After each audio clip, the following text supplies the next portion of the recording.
होलिया में भोला पगलैलन हो कि घरे भांग पी के आइलन। देखा पगला नहीं भैया, बैठ जाऊं रहुआ बैठूं, यही कहा जाए। सही बात है कि भोला के जगह जगह पर घरे वाला भी भोला पगला जैसा थी। अरे होलिया में भोला पगलैलन हो कि घरे भांग पी के आइलन।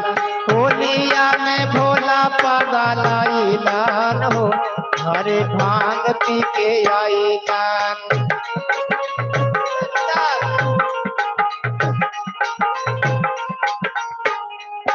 होलिया में भोला पगलैलन हो घरे भांग पी के आइलन।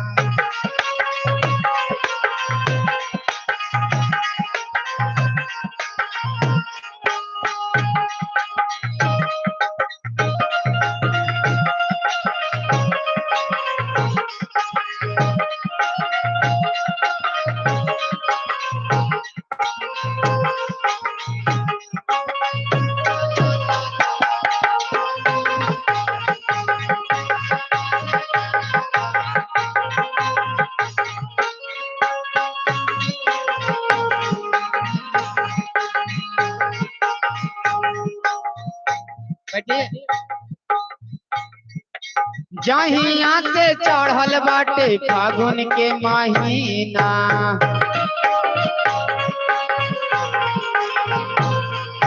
भंगिया के बिना नहीं रहे को दीना।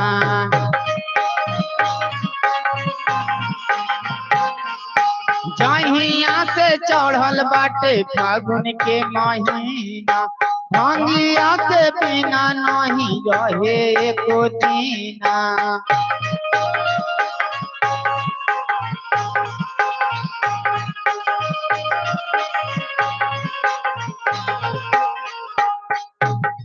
अरे हमारो के रंगावा लगैलन हो। पार्वती जी के जब भोला जी रंग लगा रहे हैं होली में, जानवे करा कि बौरा जहाती पी पी के। कब भैया जी होलिया में पी के बौरा जाती कि नहीं? पानी पी के देखिए पैवा टूटता ही, गोड़ हाथ टूट जाए लेकिन कुर्सी नहीं टूटे की चाहिए। अरे हमारो के रंगावा लगैलन हो।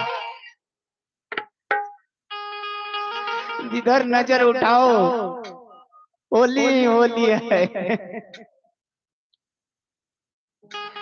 अरे होलिया में भैया पगलैलन हो कि घरे रंग लेके आइलन।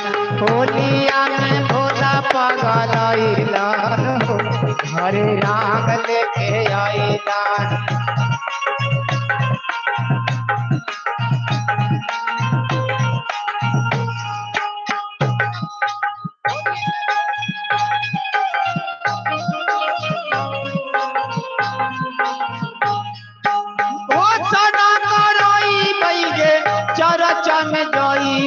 के गुरु हम बनाई बई घोषणा कराई बई के चर्चा में जाई बई के गुरु हम बना।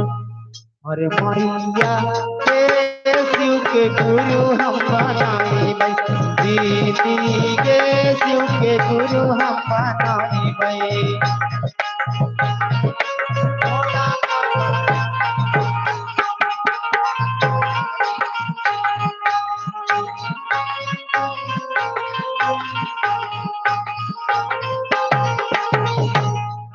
और का अरे के कारा से कहीं अपन दिलावा के हाल गे।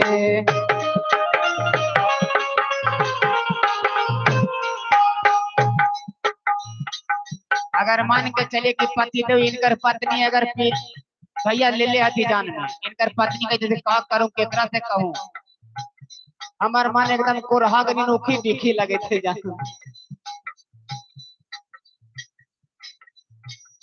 अरे के कारा से कही अपन दिलावा के बात जी।